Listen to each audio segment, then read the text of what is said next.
Bueno,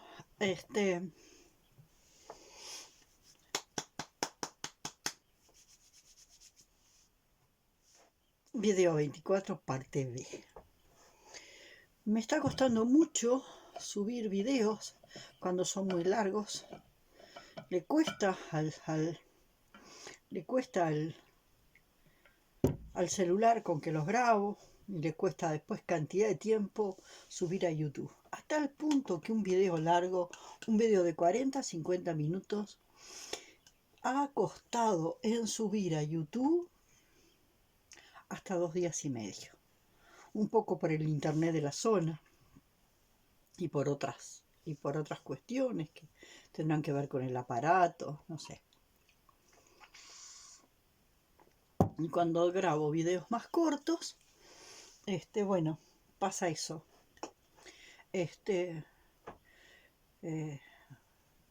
Rápidamente trabaja el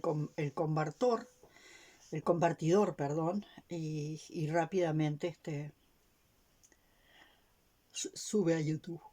Bueno, discúlpenme que estoy bostezando. Y estoy bostezando porque sin duda estoy haciendo alguna descarga de cosas que se me han movido. Y bostezar es algo que ahora le damos, bostezar es algo que ahora, a lo que ahora le damos la bienvenida. Antes bostezar era un signo de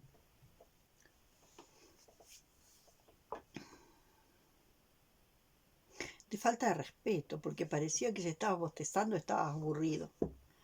Y hoy en día bostezar significa otra cosa. Bostezar significa que estás haciendo una descarga.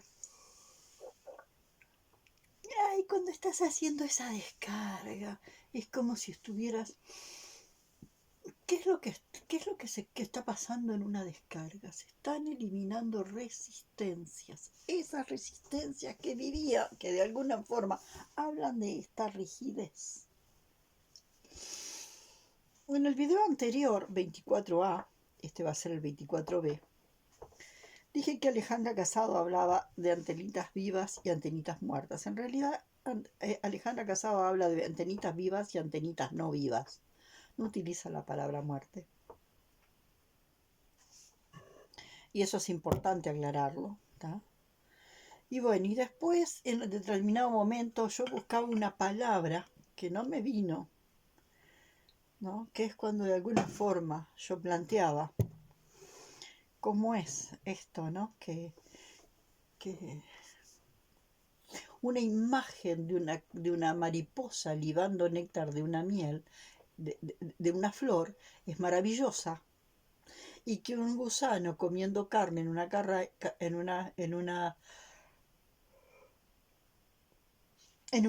carroña, que eso es una imagen, y ahí me quedé, no encontraba la palabra, espantosa. Maravilloso, espantoso, ¿tá? Maravilloso que maravilla y espantoso que espanta. Bueno, ahí vamos viendo entonces cómo el mundo de locura en el que vivimos. Cuando empezamos a darnos cuenta que vivimos en un mundo de locura, que el humano ha armado una burbuja, muchas burbujas de delirio. Yo eso también lo describo en varios videos. Los que se animen a mirar mis videos van a ir viendo que todos estos temas yo los estoy retomando. Pero ya que están planteados estos mismos temas, inclusive con mayor profundidad en otros videos. Hay gente que me pregunta en qué orden mirar mis videos. A mí me parece que el mejor orden es seguir la secuencia lineal, la secuencia cronológica. Estoy insoportable, perdónenme. Estoy haciendo descarga. Debe ser además porque hace un ratito comí. Y bueno, y hay una especie de sensación ahí de pequeña modorra y no sé. Pero también es que de alguna forma están habiendo descargas, ¿no? A través de algo, de algunas resistencias que se empiezan a abrir, porque esta mutua interpelación, como decíamos, lo consciente que interpela lo inconsciente y lo inconsciente que interpela lo consciente, y en esa mutua interpelación empieza a darse algo nuevo, que de alguna forma empieza a volver más porosa la membrana, pero que empieza también a producir lo que nosotros llamamos expansión de conciencia. Bueno, parece que está complicadita la cosa. Entre los bostezos y la tos está complicadita la cosa ahora, pero bueno, ¿qué vamos a hacer?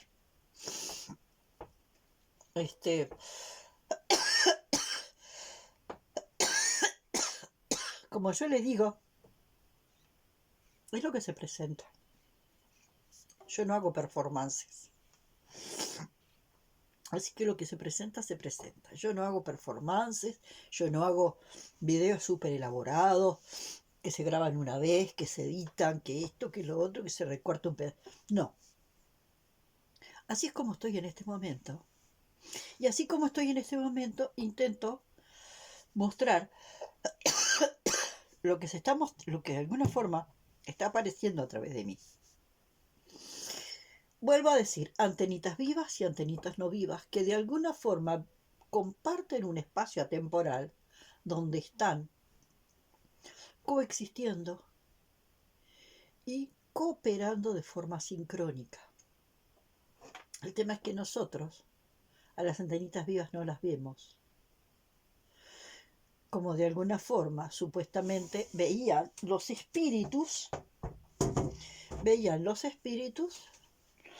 los que de alguna forma en las culturas chamánicas vivían con los espíritus o las antenitas no vivas, coexistían con ellas, ¿no? Y e interactuaban con ellas. Bueno, a nosotros se nos enseña a no ver eso. Es más, a nosotros se nos enseña a ver la cosa concreta, la cosa sólida y concreta. Y cuando mucho podemos ver el vapor de agua cuando sale de forma muy cargada de la caldera. Pero campos energéticos no vemos. Y los espíritus no son otra cosa que campos mórficos, que de alguna forma toman la silueta de la persona que toman el formato, la silueta de la persona que de alguna forma fueron cuando estuvieron encarnados, ¿no? Es como si esos campos mórficos, ¿no? Cuando esos campos mórficos, digamos el alma, como se decía antes, sale del cuerpo, ese quantum de energía, y luego guarda la memoria de la silueta de la persona, del cuerpo concreto de la persona en la que estuvieron encarnadas, y conservan un poco esa memoria.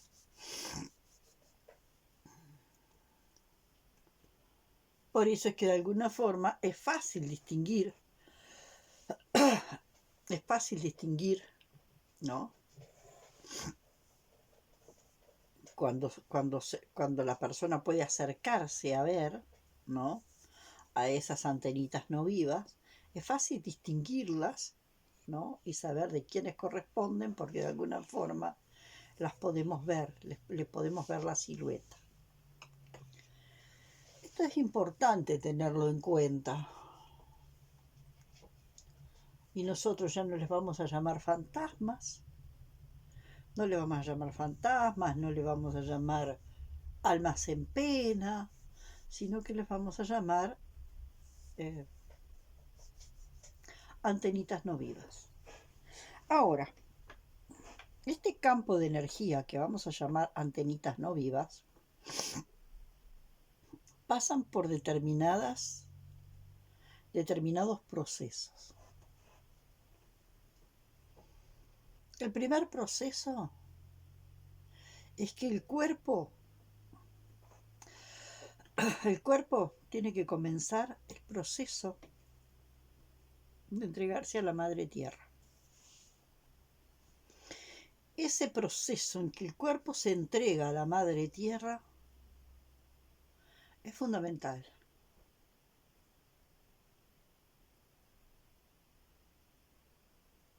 Ahí ese cuerpo que se entrega a la madre tierra vuelve a formar parte de la madre tierra. Y de eso me acuerdo muchísimo de Aurelio Díaz de Pancali, cuando en un temazcal alguien andaba a los saltos adentro del temazcal y le dijo: pareces una cabrita saltando entre la gente, ¿qué es lo que te está pasando? Quiero salir. ¿Por qué quieres salir? Porque tengo miedo a morir. Entonces, al lado de él hizo un lugarcito así, le pidió a la persona que se retirara, hizo un lugarcito así, le digo: mira, vení, acércate y poné tu cabecita más cerca de la tierra. Ahí en la tierra vas a sentir un aire más fresco. Y de a poquito ahí, con ese aire más fresco que vas a sentir con la tierra, empieza a pensar que morirte es simplemente que vas a empezar a formar parte de la madre tierra de vuelta, que vas a volver al útero de la madre tierra. Le fue poniendo la mano en algún lugar así, algo que generalmente no se hace en los temazcales, salvo que de alguna forma sea estrictamente necesario. En ese momento le puso un ratito la mano en una parte del cuerpo. Y ese contacto de persona a persona, una chica joven, empezó a relajarse, a relajarse, a relajarse. Y de alguna forma allí se entregó realmente a la madre tierra de una forma serena, profunda, pacífica. Y encontró una calma tan profunda hasta que se estiró sobre la madre tierra y estuvo un ratito yaciendo en la madre tierra, sobre la madre tierra.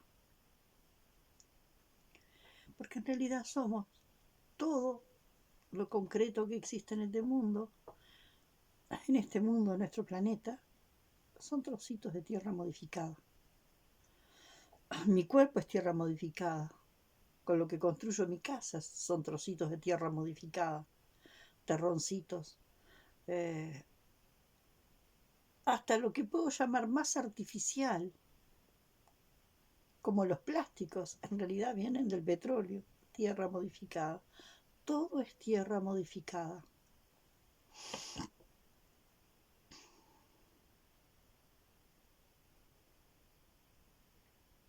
Entonces, todo sigue eso, ese movimiento, ¿no?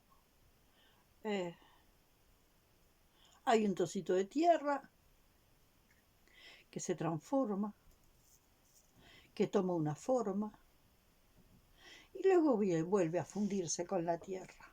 Hay un trocito de tierra que se transforma, que vuelve a tomar una forma aparentemente diferente de la tierra madre y luego vuelve. Y eso pasa cuando vemos las hojas de una planta que se secan y caen y se vuelven abono y que la planta luego vuelve a tomar y alimentarse de ese abono que fueron sus propias hojas. Y todo es un círculo, un círculo, un círculo, un reciclado constante. Y sin embargo, en ese reciclado constante, no es un círculo vicioso. Hay algo que está sucediendo y que está siendo diferente en cada vuelta.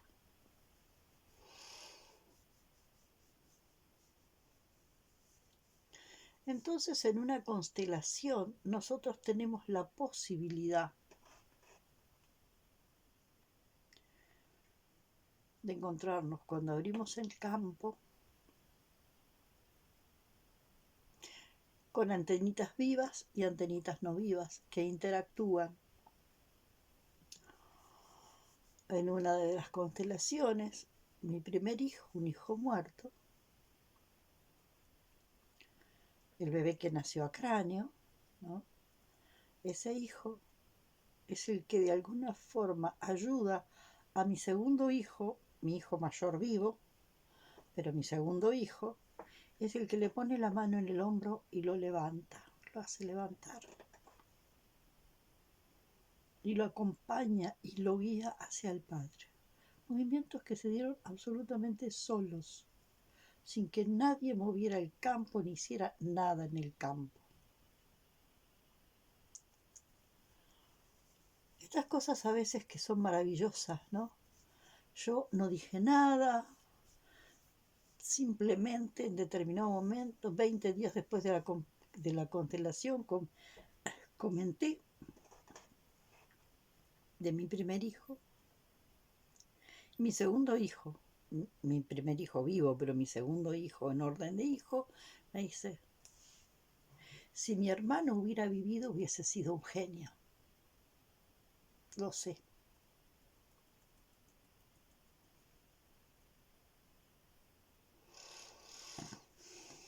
En algún lugar del inconsciente familiar, ese movimiento que hizo mi primer hijo de ir y colaborar con mi segundo hijo para levantarlo, para ponerlo de pie y acompañarlo a ir hacia el Padre. En algún lugar esto tocó a mi hijo.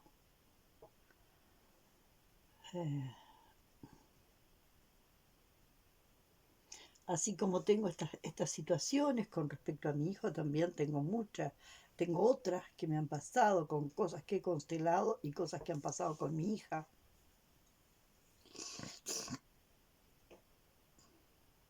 Que también en otros videos he hablado de ellas.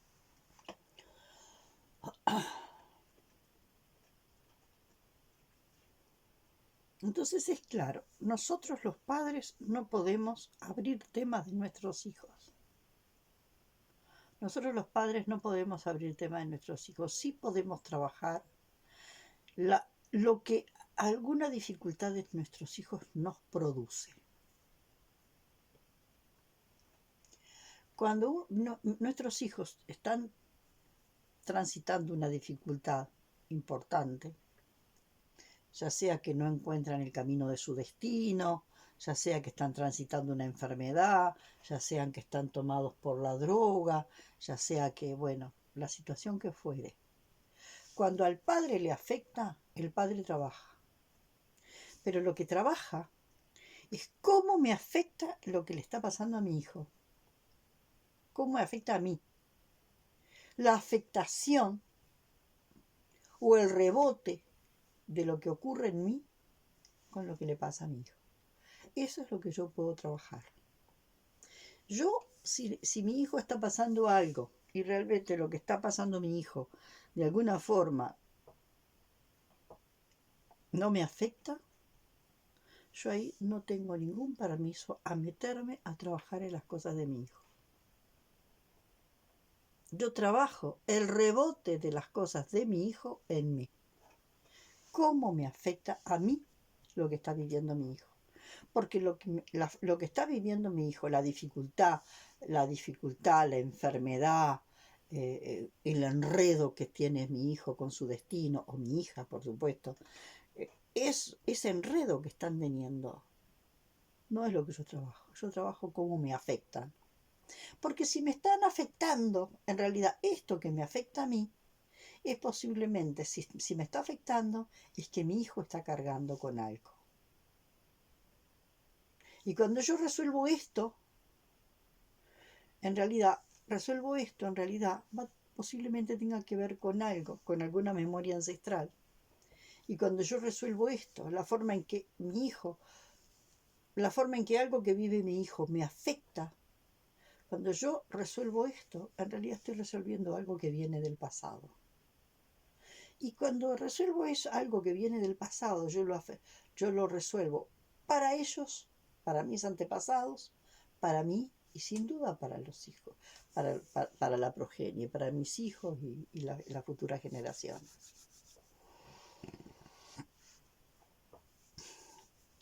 Otra de las cosas importantes a tener en cuenta en todo esto, y yo también ya lo he contado, es que en las constelaciones tradicionales, y yo también en un tiempo hice eso, en las constelaciones tradicionales, ya dice, ay, yo he venido cargando con este dolor por ti, abuela, ahora te lo entrego.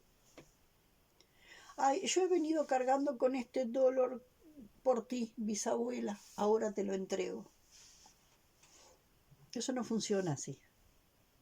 Porque yo no he venido cargando con el dolor de la abuela. Yo vengo cargando con la memoria de mis antepasados en mi ADN. Y yo no puedo agarrar y sacarme del ADN de cada una de mis células. Yo no me puedo sacar el ADN y entregárselo a mi abuela, a mi bisabuela, a mi tatarabuela. Eso es imposible. Lo que yo hago con ese acto es desconectarme de la memoria de mis ancestros. Me desconecto de la memoria de mis ancestros por un tiempo, hasta que esa memoria vuelve a aparecer. Porque cuando yo la mando para atrás, estoy mandando la memoria hacia un lugar donde no tiene que ir. ¿Por qué? Y esto es bien importante que lo entendamos.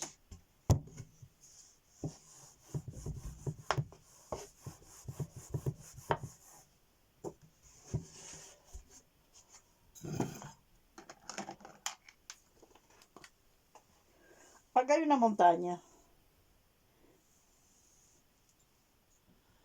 El agua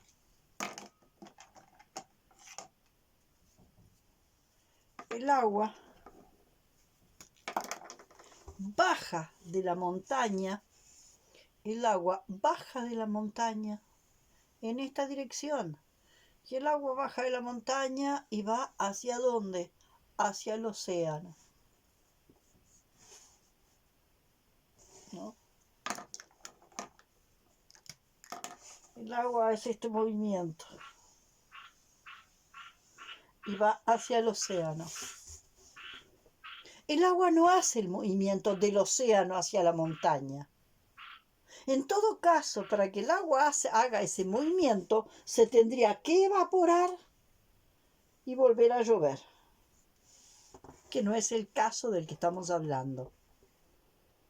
¿Tá? En este caso, hablaríamos, si el agua se evapora y vuelve acá, ahí estaríamos hablando ya de un fenómeno de reencarnación.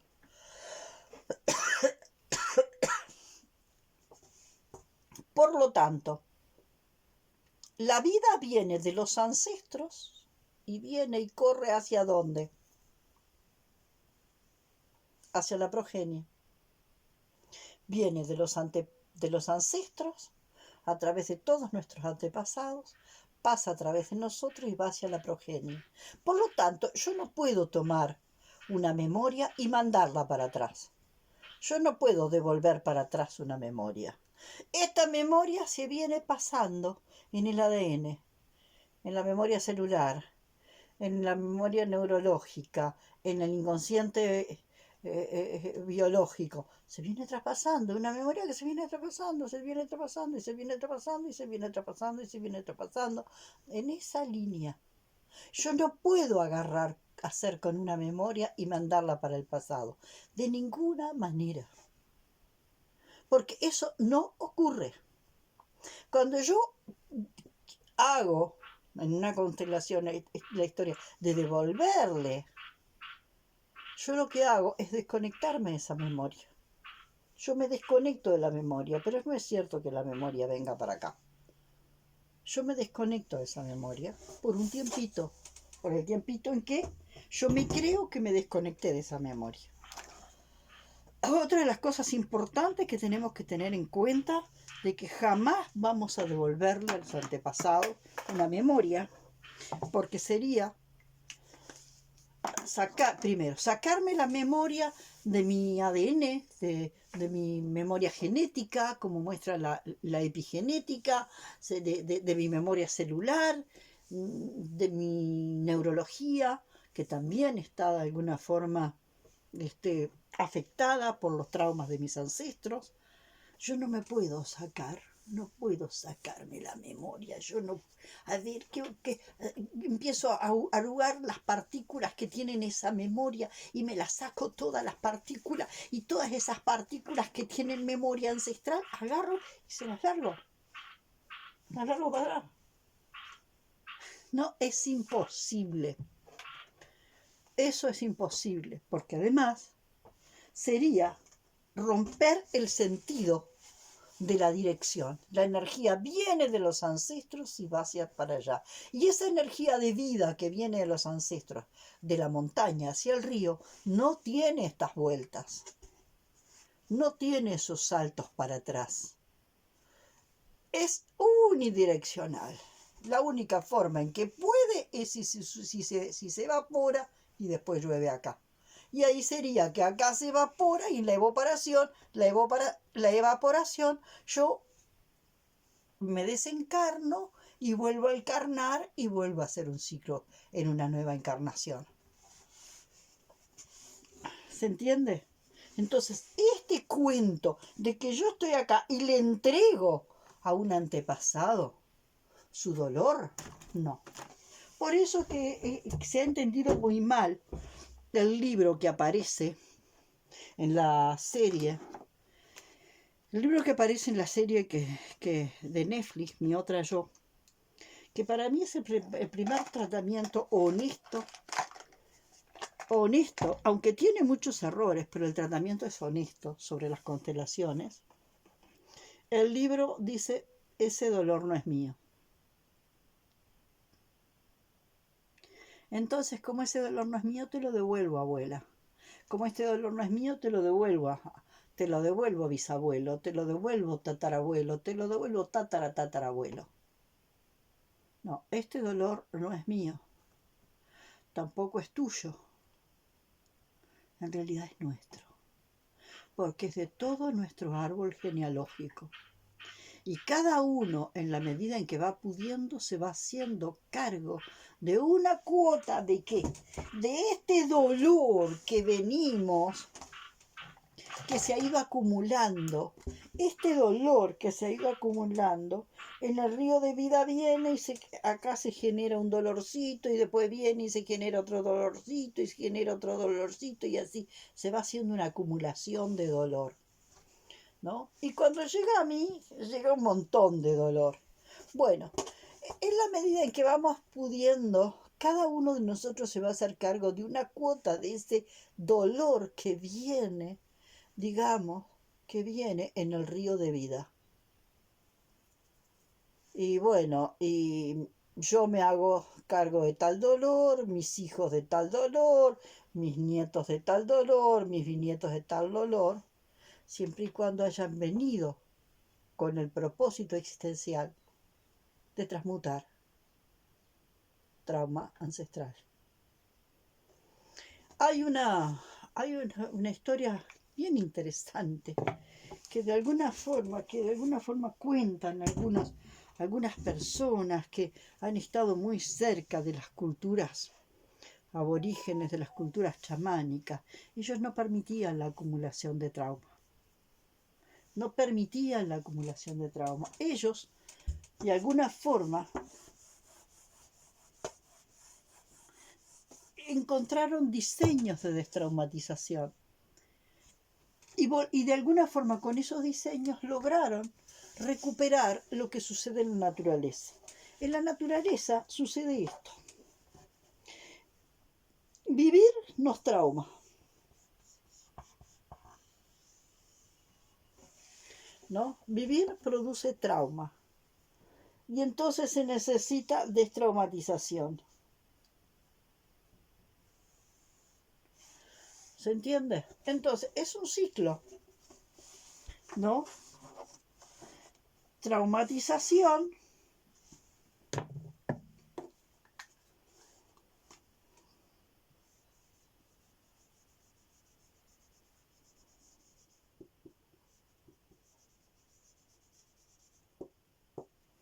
Y acá, destraumatización.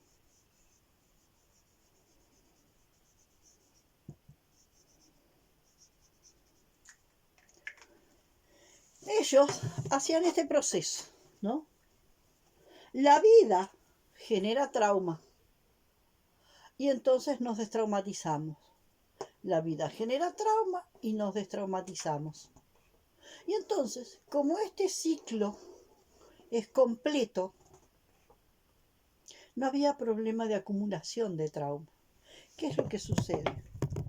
Cuando la destraumatización desaparece, el ciclo empieza a hacer esto.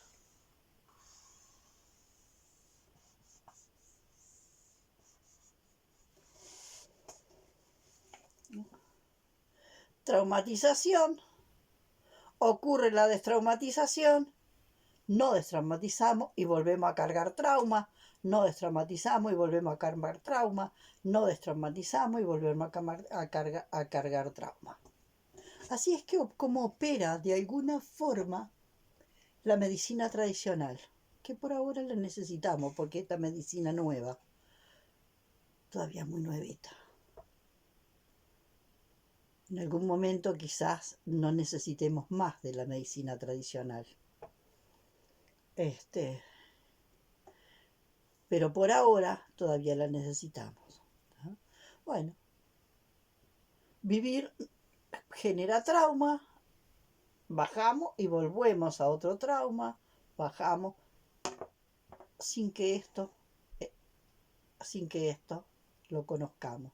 Porque para la destraumatización nosotros necesitamos entrar a lo que veíamos en el video anterior. Nosotros necesitamos entrar en eso que de alguna forma es todo lo que está debajo, todo lo que está debajo del agua, la parte del iceberg que está debajo del agua. Sin entrar a esa parte que está debajo del agua, no hay destraumatización. ¿Está? Bueno,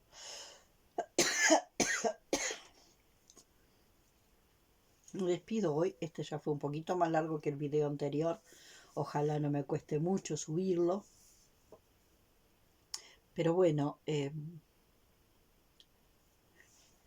la otra cosa que también tenemos que ver es que ocurre exactamente lo mismo con la contaminación. El humano contamina la tierra y vuelve, contamina la tierra y vuelve. Esto de contaminar y descontaminar, contaminar y descontaminar, tampoco. Nosotros vivimos esto, traumatización y caemos. Traumatización y caemos. Porque para la descontaminación,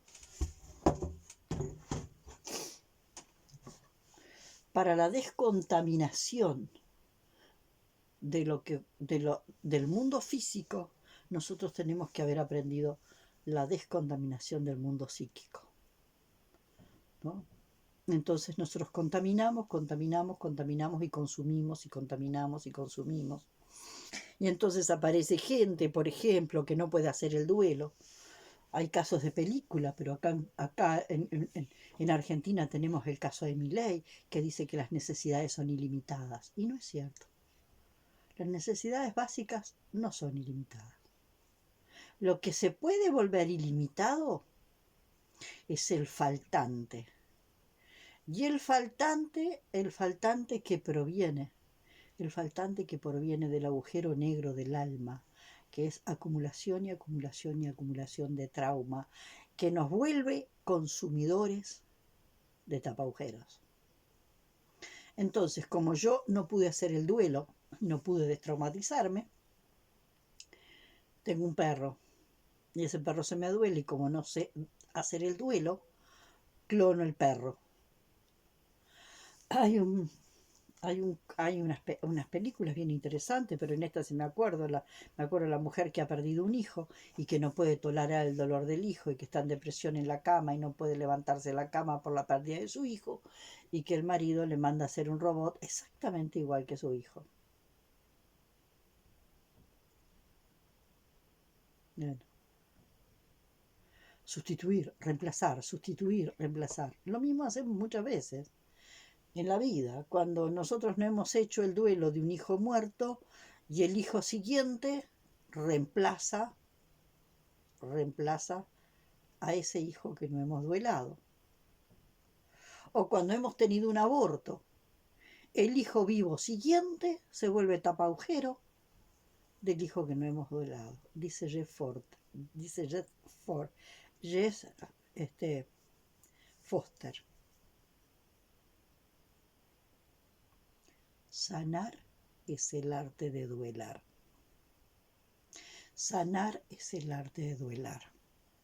Porque cuando duelamos o hacemos duelo, procesamos y nos despedimos de alguna forma de eso que duele. Pero lo que duele en realidad se torsiona. No es que nosotros desechamos. De alguna forma el dolor torsiona en amor. Nos despedimos de una forma que tiene el amor.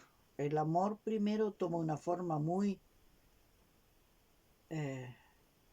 primitiva, que es el dolor. Cuando yo puedo duelar ese dolor, ese amor en forma de dolor, se torsiona y se vuelve amor. Amor genuino. Pero para eso necesitamos aprender a encontrar los circuitos que nos permiten duelar. Y duelar no es liberarse de nada, es aprovechar y torsionar, aprovechar y torsionar. El duelo no es desechar, el duelo es aprovechar y torsionar. Cuando entendamos esto nos damos cuenta. Y cuando entendemos esto puede llegar a parecer que un hijo te diga que te regaló su muerte. Antes no. Antes no, porque acá no hay capacidad como para, no hay circuitos lógicos ni neuronales para decodificar algo tan loco a la mente occidental, algo tan loco que un hijo te diga que te regaló su muerte. Las constelaciones antiguas también trabajan con cosas constatables. Las constelaciones cuánticas confían de una forma profunda en la información que muestra el campo. El campo cuántico muestra cosas que parecen muy locas, que después uno empieza a unir detalles y de alguna forma llega a la conclusión de que eso es así, de que eso fue así, porque empieza a unir, empiezan a caer fichas que hacen que uno comprenda todo ese entramado preexistente. ¿Ah? Bueno, ya se me hizo muy largo. Hasta la próxima.